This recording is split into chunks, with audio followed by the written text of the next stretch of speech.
Kullot ka qenë, kullotë, vend përbim mjekësore, këtu bëhe çaj, këtu bëheshin të gjitha, shqipka, tëra, mblithin edhe na qyteti dhe neve. Tashi, na e mbyllën. Kemi bakti, kemi lops, kemi ku t'u japim ujë, s'kemi ku t'i kullosim. Këto 2 ara që kishme, këtë tokë që kishim këtu, ne na i zaptuan, na i morën. Kryesisht misë, në fasole, qep, tani ka një muaj kur kanë ardhur këta, tokë e mbaruan se o preu.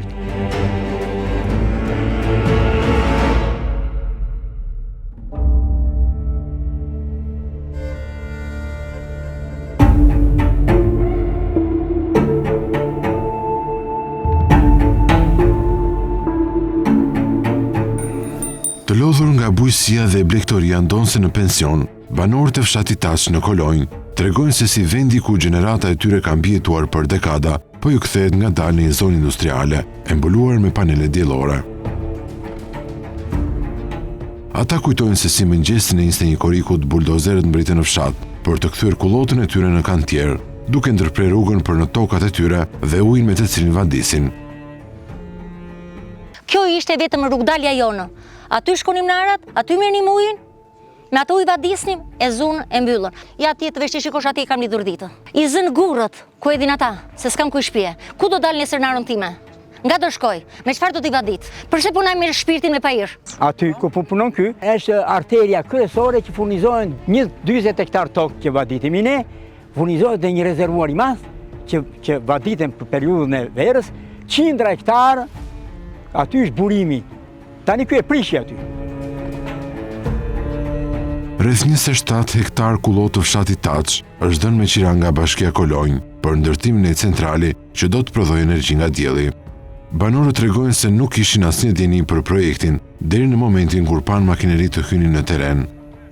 Sipas tyre, ky zhvillim ishte i papritur, edhe për faktin se ata disponojnë disa vendime gjykate që u njohin pronësinë mbi këtë sipërfaqe. As si me pyetur, vetëm kur pam këto që bën shesh vendin, ajre e morën vesh.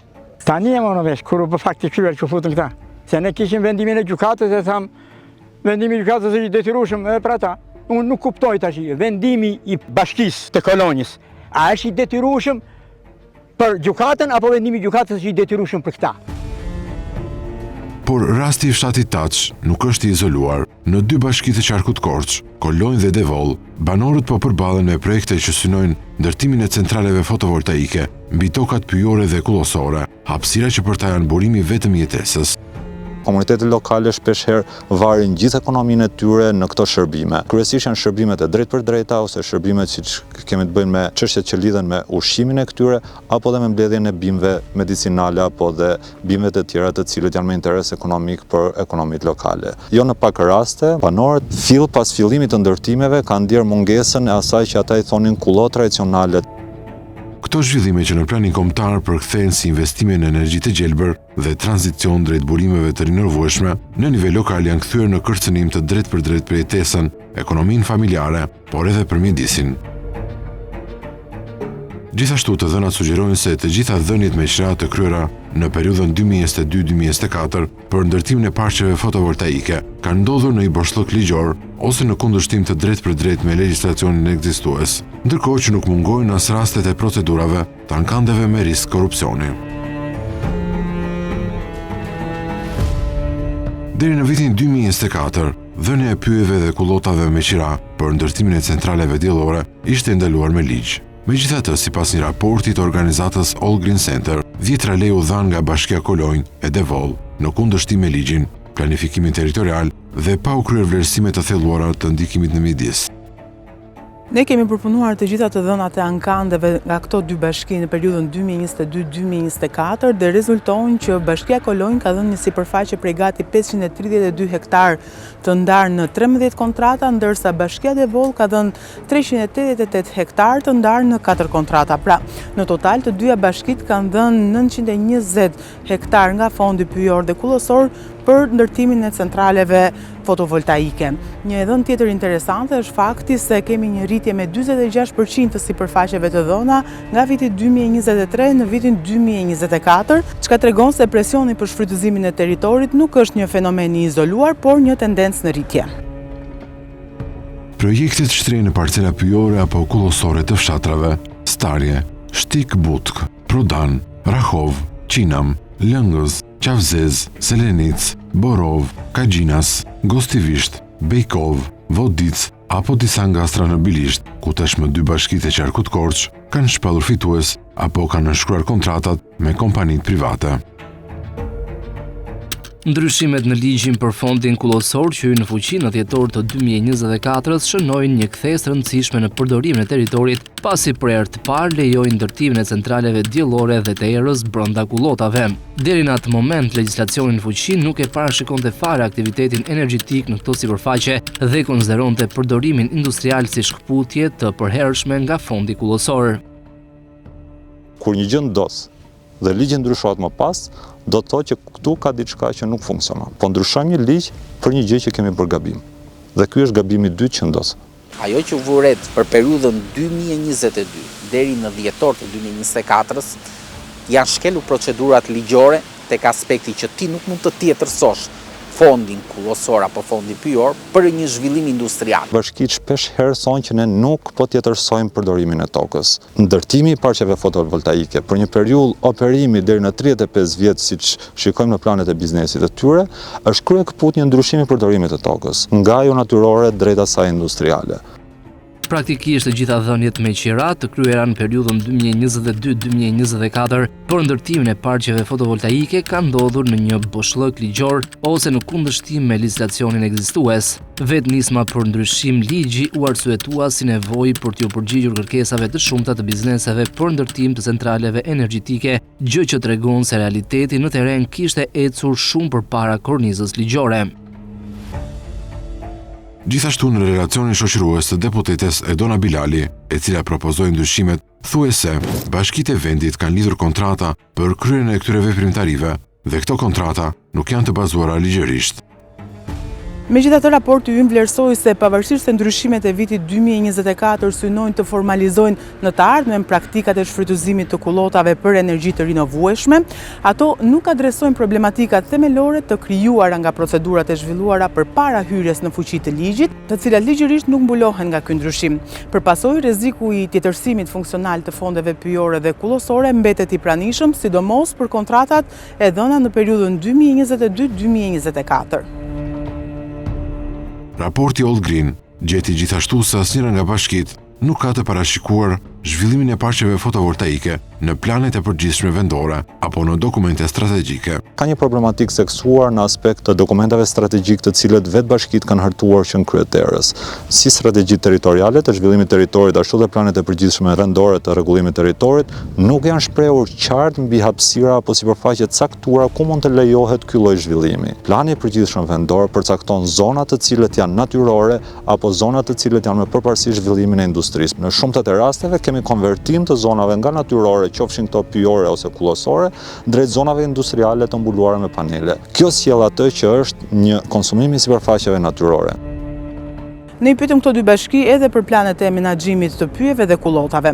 Bashkia Devoll tha se atyre ju ka përfunduar afati dhe aktualisht janë zvendësuar nga plane operative 1 vjeçare, duke krijuar në fakt një vakum planifikimi, ndërkohë që Bashkia Kolonjë nuk ktheu fare përgjigje ndaj kërkesës tonë për informacion.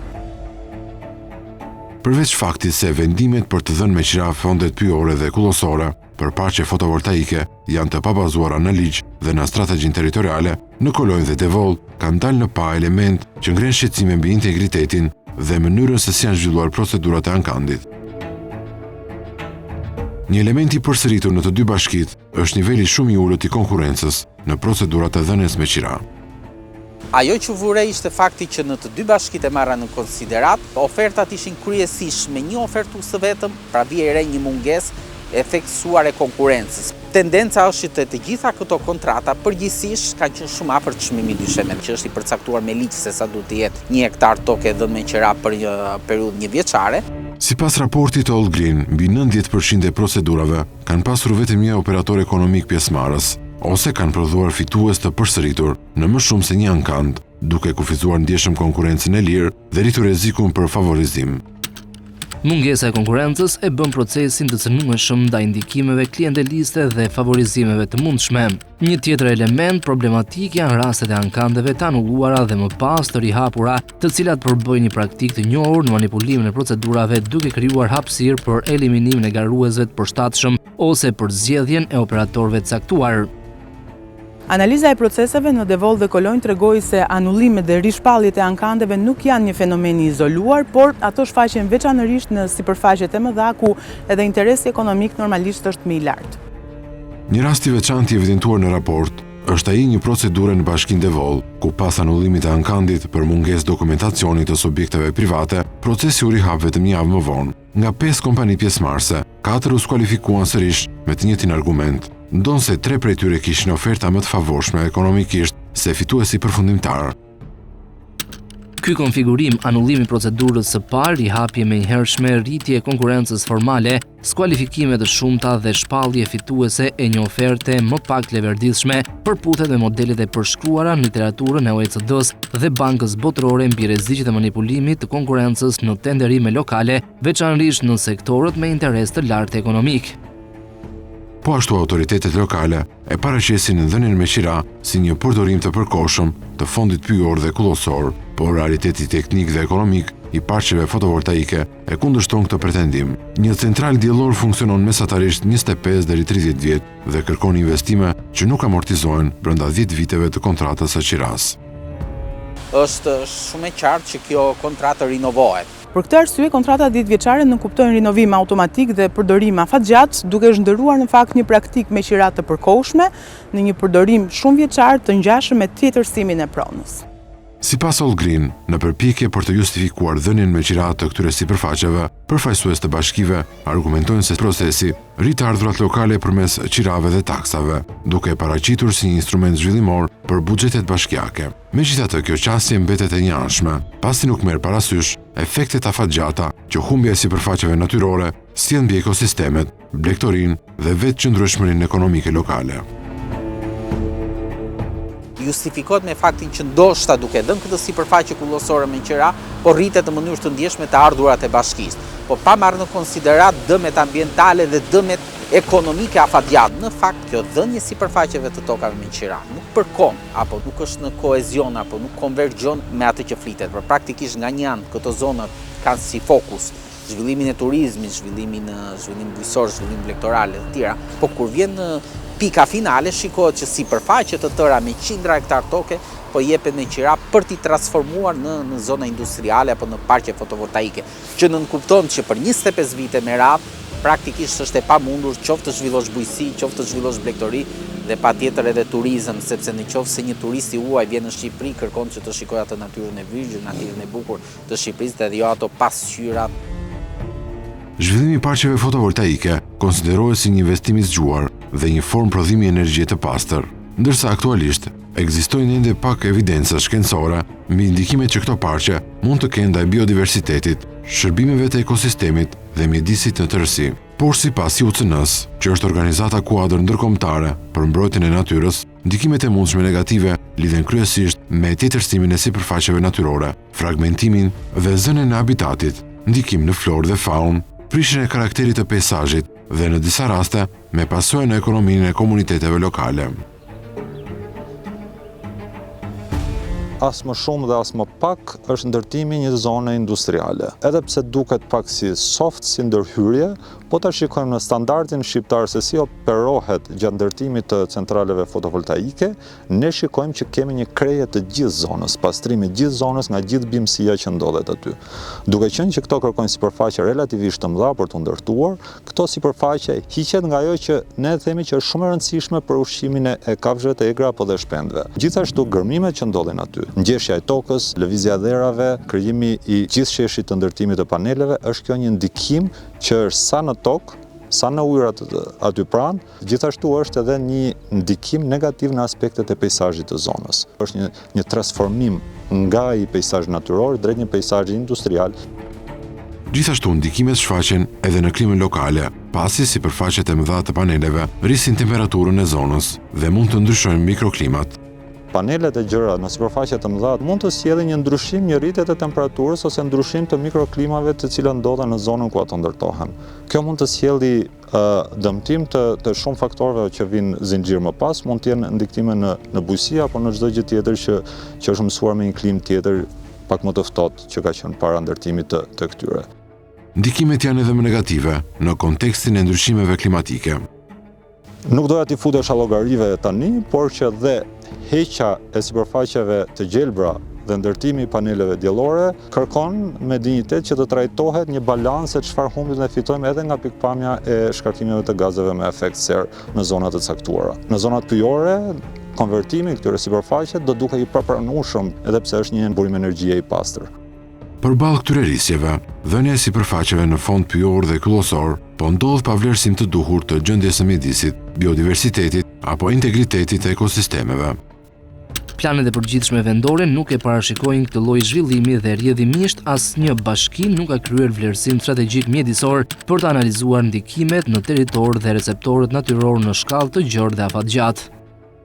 Problem tjetër në qarkun e Korçës është edhe mungesa e studimeve të ndikimeve kumulative, pasi raporti Allgreen gjeti se pavarësisht përqendrimit të madh të projekteve në territor, asnjë dokument i përbashkët bashkiak nuk vlerëson ndikimet kumulative të parqeve fotovoltaike në nivel rajonal. Ndërtimi një parku fotovoltaik mund të jetë më së mirëpritur dhe shumë i vlefshëm për një komunitet siç është Korça, qarku i Korçës, por ndërtimi i shumë prej tyre mund të jetë një konsum i jashtëzakonshëm i tokës. Dhe ajo që ne po shikojmë është që edhe VNM-t, por edhe institucionet i shikojnë të ndara ndërtimet e parqeve fotovoltaike në territor. Nesër, pas nesër apo pak më gjatë, këto nuk do jenë më të ndara, po do të jenë një bumerang për gjithë territorin. Konsumimi i tokës apo edhe veprimtaritë e tjera të cilat duhet zhvillohen, siç janë kullota apo pyjet apo dhe çdo gjë tjetër, do të jetë e pamundur që të gjejmë një balans midis zhvillimeve në territor. Dhe në këtë mënyrë, ndikimet kumulative që do të vinë si pasojë e ndërtimeve të shumë parqeve fotovoltaike, ndërsuar dhe me zhvillimet e tjera në territor, do të sjellin atë të cilët do të bëjnë një mjedis të papërshtatshëm dhe jo që të qëndrueshëm, dhe do të kemi qeverisje jo të mirë dhe zhvillim jo të qëndrueshëm për territoret e bashkive. Në këto kushte, në funksion të rritjes së integritetit institucional, mbrojtjes së fondit pyjor dhe kullosor dhe garantimit të menaxhimit të qëndrueshëm të territorit, ekspertët thonë se janë të nevojshme disa masa korrigjuese dhe parandaluese. Është e rëndësishme që të hedhim syt nga ato që quhen si zgjidhje që në pikën e parë të vendimarrjes. Është e rëndësishme që planet e përgjithshme vendore duhet të reflektojnë zhvillimet të tilla në dokumentet e tyre.